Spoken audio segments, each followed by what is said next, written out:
Hello friends, welcome to our classes में भूपेंद्र पांडे। इसमें जैसा कि आप लोग को प्रोडक्शन टेक्नोलॉजी की चैप्टर फर्स्ट कर्तन औजार तथा कर्तन पदार्थ यानी cutting tools and cutting materials के कुछ टॉपिक के बारे में आपको नेक्स्ट क्लासेस में मिले थे। आज का टॉपिक है तो छीलनों का वर्गीकरण किस प्रकार से किया गया है और कटिंग टूल्स के कौन कौन से तत्व होते हैं यानी कह सकते हैं पदार्थ किस किन पदार्थों से मिलकर बने होते हैं, इन सभी चीज़ों के बारे में हम बात करेंगे।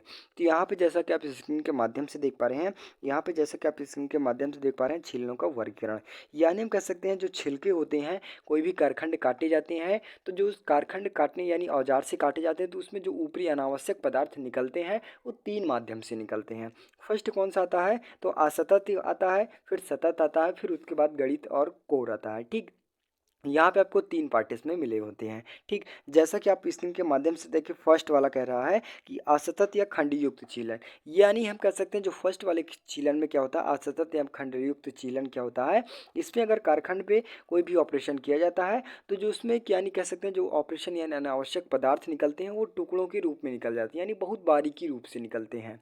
ठीक, तो क्या कहलाता है आपका असतत कहलाता है, असतत या खंडयुक्त छीलन कहलाता है। जैसा कि आप लोग को नाम से ही परिचित हो गया है कि ये जो पार्टेस यानी खंड यानी कह सकते हैं जो अनावश्यक पदार्थ होते हैं वो कई पार्टों में यानी छोटे छोटे पार्टों में निकलते हैं।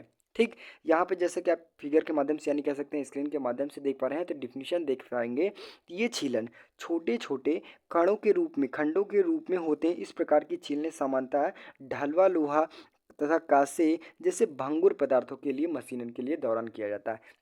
यानी हम कह सकते हैं यह ऑपरेशन किसके पे किया जाता है तो ढलवा लोहा हो जाएगा और कांसा हो गया या फिर भंगुर पदार्थों के लिए इसका प्रयोग किया जाता है। उसमें क्या होता है कि अगर कोई भी ऑपरेशन किया जाता है तो जो उसमें अनावश्यक पदार्थ निकलते हैं वो बहुत छोटे छोटे यानी बारीक के तौर पर निकलते हैं, तो क्या कहलाता है आपका असतत कहलाता है यानी यह खंडयुक्त छीलन कहलाता है। ठीक, वहीं पे नेक्स्ट बात करें तो यहाँ पे सतत छीलन क्या होता है तो सतत छीलन जैसा कि आप स्क्रीन के माध्यम से देख पा रहे हैं, इसका डिफिनीशन के माध्यम से देखेंगे तो ऐसी छीलने तब उत्पन्न होती है जब पिटवा लोहा तथा मृदु इस्पात तांबा तथा एल्यूमिनियम जैसे तन्य पदार्थों के अनुकूल दशाओं से अंतर्गत मशीनन किया जाता है। यानी हम कह सकते हैं यहाँ पे असतत छीलन छीलन का मतलब क्या है कि असतत छीलन वो होता है कि अगर कोई भी कारखंड पे कोई भी ऑपरेशन किया जाए, ठीक, तो उसमें जो छिलके हों यानी अनावश्यक पदार्थ हों वो चपटे रूप में यानी कह सकते हैं पतली चादर के रूप में वो निकले। ठीक, यानी यहाँ पे जैसा कि आप फिगर के माध्यम से देख पा रहे हैं, यहाँ पे फिगर दिखा दें आपको, ये आपका क्या है सतत छीलन आ जाता है। इसके अंतर्गत क्या है आपका औजार हो जाता है, ये कारखंड हो गया और जो छीलन निकल रहा है एक पतली चादर के रूप में निकल रही है। ठीक, ये क्या कहलाता है यानी कह सकते हैं ये ऑपरेशन क्या कहलाता है आपका सतत छीलन कहलाता है। ठीक, आई होप गाइस यहाँ पे सतत छीलन और असतत छीलन एकदम इजी ढंग से समझ में, अगर नहीं समझ में आए तो कमेंट बॉक्स में कमेंट कीजिए, तुरंत मैं आपको समझाने की कोशिश करता हूँ फिर से। ठीक, वहीं पे नेक्स्ट बात करें तो जैसा कि आप स्क्रीन के माध्यम से देख पा रहे हैं गणित कोर तथा युक्त छीलन, इसमें क्या होता है यानी थर्ड पार्ट में क्या होता है गठित कोर तथा युक्त सतत छीलन में क्या होता है कि इसमें जो कारखंड ऑपरेशन किए जाते हैं तो उसमें जो अनावश्यक पदार्थ निकलते हैं वो बहुत ज़्यादा हीट हो जाते हैं। ठीक, हीटिंग की वजह से क्या होता है कि कारखंड पे जाकर कुछ पार्टेज जाके चिपक जाते हैं।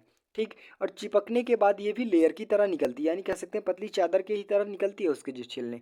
बल्कि इसमें क्या होता है कि कुछ चादरें यानी कह सकते हैं कुछ पार्ट उसमें जाके कारखंड में जो अभी ऑपरेशन किया जा रहा है वो लेके जाके यानी गर्म हीट होने के कारण उसमें कुछ न कुछ जाके अनावश्यक पदार्थ चिपक जाते हैं, वो क्या कहलाता है यानी गठित कोर तथा युक्त छीलन कहलाता है। यहाँ पे हम डिफिनीशन के माध्यम से देख पाएंगे तो डिफिनीशन हमारा क्या कहता है कि तन्य पदार्थों के मशीनन में इस प्रकार की छीलन यानी बहुत हार्ड हार्ड मेटल होता है उस पर ये ऑपरेशन किया जाता है। ठीक, ये परिस्थिति पैदा होती है जब छीलन व औजार के अंतर फलक पर आंतरिक घर्षण उत्पन्न होता है तो ऊपर की ओर बढ़ने पर छीलने औजार के फलक पर दाब डालती हैं। यानी हम कह सकते हैं यहाँ पे जैसा कि आप लोग को यहाँ पे छीलन की अविलंब प्रक्रिया अनार कर्तन की कर्तन धार पर नासिका पर अधिकतम होती है जिसके कारण अत्यधिक उच्च ताप उत्पन्न होता है।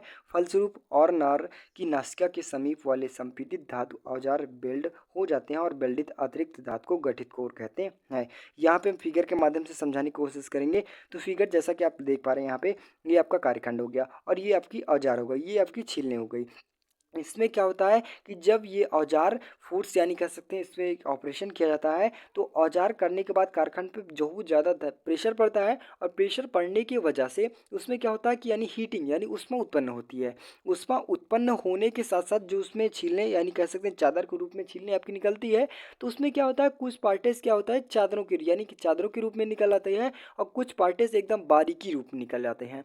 तो जो बारीकी पार्ट होते हैं वो ज़्यादा हीटिंग यानी ऊष्मा के कारण जो क्या होता है कि कारखान पे जाके चिपक जाते हैं, या फिर कुछ क्या होते हैं औजार पे जाके चिपक जाते हैं। तो उन्हीं प्रोसेस को यानी उनको क्या कहते हैं हम गठित गठित कोरिया युक्त सतत छीलन कहते हैं। ठीक। आई होप गाइस यहाँ पे जितने भी टॉपिक बताए गए यानी छीलन का वर्गीकरण 3 प्रकार से किया गया। अगर एग्जाम के बेस पे आ भी जाता है एग्जाम के बेस पे, तो यहाँ पे आप लोग को पूरा विधिवत से ढंग से समझा सकते हैं और लिख भी सकते हैं। नेक्स्ट बात करें वहीं पे, तो जैसा कि आप स्क्रीन के माध्यम से देख पा रहे हैं कर्तन औजार के पदार्थ के गुण, यानी कह सकते हैं जो कर्तन औजार होते हैं उनके किस प्रकार से गुण होने चाहिए। तो यहाँ पे जैसा कि आप स्क्रीन के माध्यम से देख पा रहे हैं, यह कारखंड के पदार्थ में कठोर होना चाहिए। यानी जो कारखंड हो यानी कारखंड की अपेक्षा जो टूल आपका बनाया जाए वो ज़्यादा मजबूत होना चाहिए ना। कि नहीं तो हो सकता है कि अगर कारखंड पे कोई अभी ऑपरेशन किया जाए तो कारखंड ज़्यादा आपका मजबूत है, और जो आपका कर्तन औजार है वो बहुत कम है, तो जल्दी जल्दी यानी कह सकते हैं बहुत जल्द ही वो कर्तन औजार टूट जाएगा।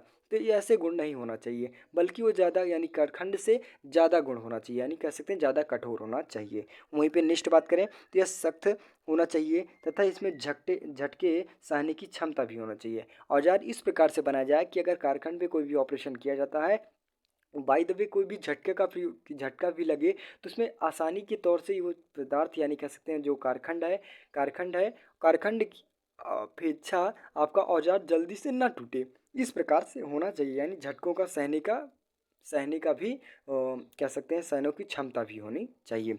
नेक्स्ट बात करें तो इसे आसानी से गढ़ा तथा आकार देने में सक्षम होना चाहिए। टूल इस प्रकार से बनाना चाहिए कि आपको किसी भी कारखंड में कोई भी ऑपरेशन करना है तो विधिवत सही ढंग से और कम जल्दी से जल्दी और आसानी से ही वो ऑपरेशन किया जा सके, इस प्रकार से आपका टूल बनाना चाहिए। नहीं तो हो सकता है कि आपका टूल ही इधर उधर हो, और जब कारखंड बनाया जाए यानी कई पार्टों में जुड़ा हो, कारखंड पे कोई भी ऑपरेशन किया जाए तो आधे घंटे तक आपका कार यानी जो औजार होगा उसे ही सेट किया जाएगा। तो इन प्रोसेस नहीं होना चाहिए कर्तन औजार में। नेक्स्ट बात करें तो यह सस्ता भी होना चाहिए। अब बात करें कि अगर औजार ज़्यादा महंगा रहेगा तो कोई भी ऑपरेशन यानी कैसे जो कारपेंटर होगा वो लेगा ही नहीं। ठीक। जब कारपेंटर ही नहीं लेगा तो ऑपरेशन कहाँ से मिलेगा। तो इन सभी चीज़ों को यानी ध्यान दिया जाता है कि जो औजार होता है वो ज़्यादा महंगा भी नहीं होना चाहिए। वहीं पे नेक्स्ट बात करें, यह लंबे समय तक औजार का जीवन सुनिश्चित करने के लिए घर्षण के लिए उच्च प्रतिरोधी होना चाहिए। यानी जो इसका औजार होना चाहिए वो ज़्यादा से ज़्यादा समय तक टिके, और वो घर्षण से यानी कह सकते हैं जो घर्षण है निघर्षण होना चाहिए, उच्च प्रतिरोधी होना चाहिए। अगर कोई भी ज़्यादा भी हीट हो जाती है तो बहुत ज़्यादा टेम्परेचर पर वो हीट हो। ठीक। ना कि छोटा भी ऑपरेशन किया जाए तो वो हीट हो जाए, ऐसे गुण नहीं होना चाहिए। ठीक। नेक्स्ट बात करें तो कर्तन औजार के पदार्थ कौन कौन से होते हैं, तो जैसा कि आप स्क्रीन के माध्यम से देख पा रहे हैं, उच्च चाल इस्पात का भी होना चाहिए। ठीक। उच्च कार्बन इस्पात का भी होना चाहिए, और टंगस्टन का भी होना चाहिए, सीमेंटेड कार्बाइड यानी सीमेंटेड कृत कार्बाइड का भी होना चाहिए, सैटेलाइट का होना चाहिए, और सिरेमिक्स कर्तन पदार्थ का भी होना चाहिए, और हीरे का बनाया जाता है। इन सभी चीज़ों को यानी कर्तन जो टूल होते हैं कटिंग टूल्स मटेरियल्स होते हैं, इन सभी चीज़ों का बनाया जाता है। जो औजार बनाए जाते हैं वो कारखंड के बेस पे डिपेंड करता है कि किस कारखंड पे कौन सा ऑपरेशन यानी कह सकते हैं कौन सा टूल उपयोग किया जाएगा। ठीक। आई होप गाइस यहाँ पे जितने भी टॉपिक बताए गए यानी कह सकते हैं जो छिलनों का वर्गीकरण क्या हो गया। ठीक। और कटिंग टूल्स मटेरियल्स कौन कौन से होते हैं, कटिंग टूल्स के जो यानी प्रॉपर्टीज़ कौन कौन से होते हैं यानी गुण कौन कौन से होते हैं, इन सभी चीज़ों को पूरा विधिवत सही ढंग से समझाया गया। तो आई होप गाइस यहाँ पे अगर आपको वीडियो अच्छी लगी हो, चैनल पे नए हो, चैनल को सब्सक्राइब कीजिए, ज़्यादा से ज़्यादा शेयर करने की कोशिश कीजिए। और एक चीज़ और आपको बता दूँ कि अगर किसी भी स्टूडेंट को फिफ्थ सेमेस्टर की किसी भी सब्जेक्ट की PDF लेनी है तो मुझे कॉन्टैक्ट कर सकता है, और कॉन्टैक्ट करने के बाद आपको 39 रुपीज़ सभी सब्जेक्ट का पेमेंट कर देना है, और पेमेंट करने के बाद अपनी नोट्स ले लीजिएगा। ठीक। इससे क्या है कि अभी तक आप लोग को बहुत ज़्यादा से ज़्यादा ऑफर चल रहा है। अगर वहीं पे अगर आप दो मंथ यानी कह सकते हैं अक्टूबर या नवंबर में आप लोग लेते हैं ठीक इन्हीं नोट्स को, तो आपको लगभग कम से कम 45 रुपये यानी 45 रुपीज़ देना पड़ जाएगा। अभी ऑफ़र चल रहा है, तो ये आप ही ऑफ़र का यानी ना गंवाएं, और नोट्स जल्दी से जल्दी ले लीजिए। इससे क्या होता है कि अगर आप बाय द वे जैसा कि लेक्चर्स में कुछ भी टॉपिक नहीं आता है ठीक, नहीं समझ में आता यानी समझ में एक बार सर समझा दिया गया, अगर नहीं समझ में आता, अगर नोट्स में से अकॉर्डिंग पढ़ लेते हैं तो टॉपिक समझ में आ जाएगा। ठीक, तो बस गाइस आज के लिए इतना ही, मिलते हैं नेक्स्ट वीडियो में, तब तक के लिए जय हिंद।